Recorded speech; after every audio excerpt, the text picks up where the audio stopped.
Bushra be be کو زہر دیے جانے کے اس وقت کوئی شواہد نہیں.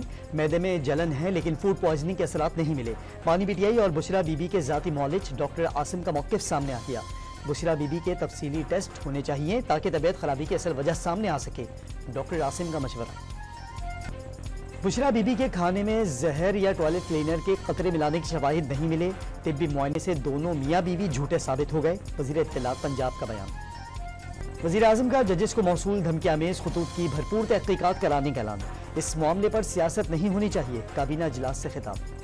پی ٹی آئی کا عید کے بعد مبینہ دھاندلی کے خلاف بھرپور تحریک چلانے کا اعلان. بانی پی ٹی آئی نے چوری شدہ مینڈیٹ پر کوئی سمجھوتہ نہ کرنے کا پیغام دیا ہے. رہنماؤں کی گفتگو.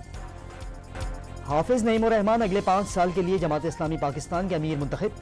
ملک بھر سے جماعت اسلامی کے 45,000 سے زائد کارکنان نے پارٹی امیر کے انتخاب کی ووٹنگ میں حصہ لیا. بلاول بھٹو کی ذوالفقار بھٹو کی برسی پر گڑھی خدا بخش آمد. نانا اور والدہ سمیت دیگر کے مزارات پر حاضری دی اور پھول چڑھائے.